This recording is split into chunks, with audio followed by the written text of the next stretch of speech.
皆さんこんにちは。北海道日高地方の養蜂場からです。いつもご視聴いただきありがとうございます。時は5月上旬のある一日です。撮影を行った昼下がりの天気は曇り空でした。気温は養蜂場そばの日陰に設置した温度計で15度にまで上がりました。今回は春の蜂群管理の続編をお話しします。春の蜂群管理はその年の経営的パフォーマンスを決定づける重要な要素です。どうぞ最後までゆっくりとお楽しみください。さて、この撮影の10日ほど前、つまり4月下旬に公開した動画の中で東洋蜂場の蜂群管理についてお話ししました。蜂の個体数の多い強群と蜂の個体数の少ない弱群、それぞれについてその時問題になっていることを整理しました。一方の弱群については、弱群などというと言葉の印象は良くないのですけれども、4月の北海道としては妥当な勢いで、さほど心配していない、これからの伸びに期待したいと述べました。心配なのはむしろ強群の方でして、例年の当養蜂場と比較するならば1ヶ月以上早いペースで群の勢いが伸びていました。確かに伸びている蜂群を観察するのは気持ちのいいものです。では一体どうして心配していたのかというと、蜂の数が増えて群の規模がすでに何らかの処置が必要なレベルに達していたからです。まず考えた処置は、その時一段群であった蜂群を二段群にするということでした。蜂の数がすでに一段群で収容しきれる限界にまで増えていて、巣板の上に蜂があふれかえっていたのです。それではすぐに二段群にすればよいではないかと思われるかもしれませんが、実は昨年東洋蜂場で一段群を二段群にしたのは6月中旬のことでした。今話題にしている時期は4月下旬から5月上旬ですから、今の時期に二段群にすると昨年よりも1ヶ月半も早く二段群にすることになります。では1ヶ月半早いと一体何が問題であるのかというと、温暖化が進んでいるとはいえ、4月下旬から5月上旬の北海道ではまだまだ夕方から朝方にかけて冷え込む日があります。そんな時に二段群にしていると、下の段の蜂事件の熱が上の段に逃げていってしまわないか心配なのです。南北に長い日本列島の比較的温暖な地方では、4月下旬から5月上旬になると朝晩の冷え込みなどということはさほど心配しなくても良いのかもしれませんが、北海道では朝晩の冷え込みは春の蜂群管理で考慮に入れなくてはいけない重要なポイントです。しかし結局東洋蜂場ではその後一段群から二段群にしました。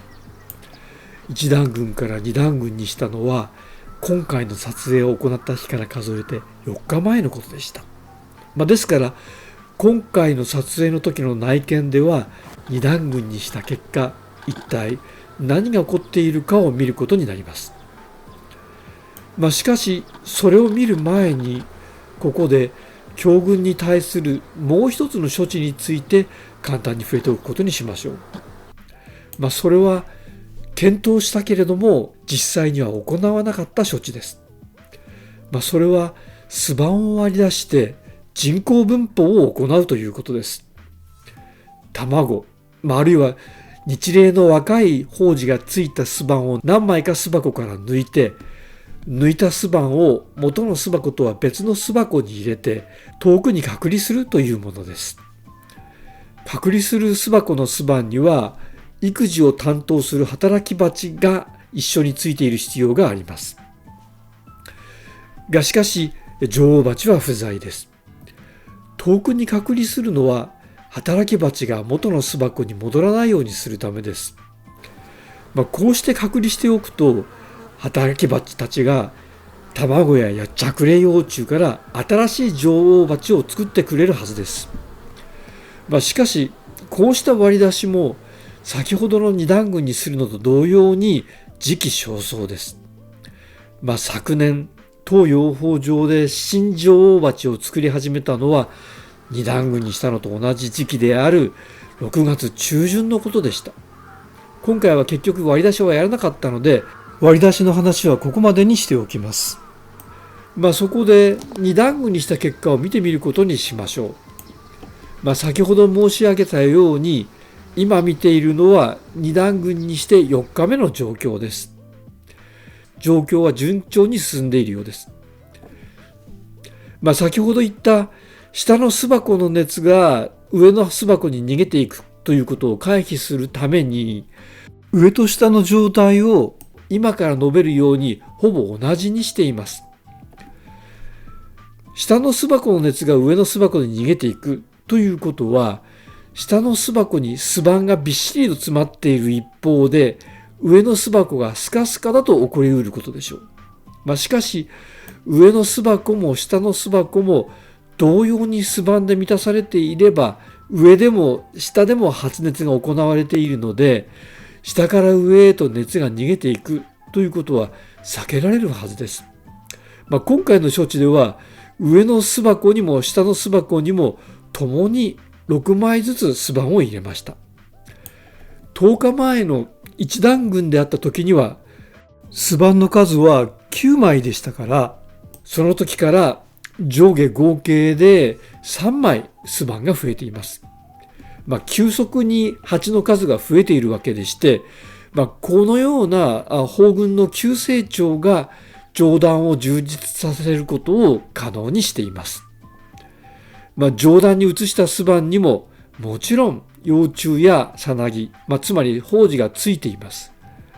胞子がついている巣板では、育児が円滑に行われるようにするために働き蜂たちが発する熱によって温度が35度前後の適温に保たれています。下の段から上の段に移された胞子がついている数枚の巣板が発熱源になっているのです。下の段にあった言うならば暖房の半分を上の段に持っていったわけですから、下から上に熱が逃げていくことはもはやないでしょう。しかも、こうやって下の暖房を上に持っていったからといって下の暖房が手薄になっているのかというと、おそらくそういう心配は不要でしょう。下の段にも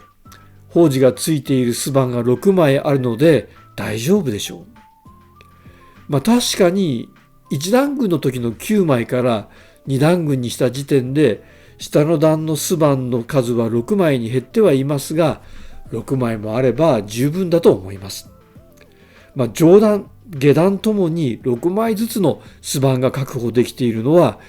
繰り返しになりますが、コロニーが急速に成長しているからです。さらに、今回はいつもなら巣箱を2段にするときに下の段と上の段との間に入れる隔黄板を入れていません。隔黄板はグリッドのついた板でして、そのグリッドの目の粗さが体の小さい働き蜂であるならば難なく通過することができるんだけれども、お腹が大きくなった女王蜂は通過することができないような大きさに設計されています。上段と下段との間に隔黄板を設置して女王蜂を下の段に閉じ込めておくと、下の段は産卵育児専用のスペースとしてリザーブされています。そして上の段は貯蜜専用のスペースとなります。しかし今回は隔黄板を入れなかったのですから、女王蜂は上の段にも登っていってそこで産卵を行うことができます。その結果、上の段の胞子圏は途切れることなく維持されることになります。つまり上の段の暖房も維持されるわけです。今回隔黄板を設置しなかった理由は、一つは今述べたように上段の胞子圏を維持しようとしたからです。しかしそれに加えてまだ採蜜の時期ではないので貯蜜専用のスペースを作る必要がないからです。通常の年ですと2段群にする時期はクローバー蜜を取る時期と重なっているので、上段を貯蜜専用のスペースにするために上段と下段との間に角黄板を置くのです。しかし今年はあまりにも早い時期に二段群にしたために、二段群にする時期と貯蜜の時期にズレが生じたのです。二段群にする時期が採蜜の時期よりもはるかに早くなってしまったわけです。そのために当分角黄板を置く必要がなくなってしまったわけです。なお、今回は春の蜂群の管理と関わってもう一つお話しすることがあります。それは強群の下段の巣板を1枚抜いて弱群に合同させたことです。先ほど言ったように弱群の成長はこれからだと思っているので、その今後についてはさほど心配していません。しかし強群の勢いを弱群に少し分けてあげるために合同を行いました。したがって強群の下段の巣板の枚数は先ほど6枚と言いましたが、合同の結果1枚抜いたので5枚になりました。でなお自然界ではタンポポが満開の時を迎えています。歩みの遅い北国の春の訪れがようやく本格的に始まろうとしています。ということで今回は前々回の動画でお伝えした春の蜂群管理のその続編をお伝えしました。5月初めに時期外れの強群ができてしまった直接のきっかけは、以前の動画でお話ししたようにそれが東方の加害群であったということです。しかしその東方群が非常に順調に成長している背景にやはり温暖化の影響を見ないわけにはいきません。そして時期尚早の強群ができていることがただでさえ難しい北国の春の蜂群管理をより難しいものにしているのです。この動画ではその中から1段群を2段群にするときにどのような点に気をつけなくてはいけないのかという内容を特に取り上げて考察しました。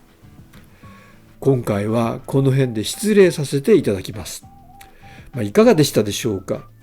でなお、もしもよろしかったら登録高評価、そして動画のシェアをして応援していただけると幸いです。最後までご視聴いただきありがとうございました。それでは次回またお会いする時までごきげんよう。さようなら。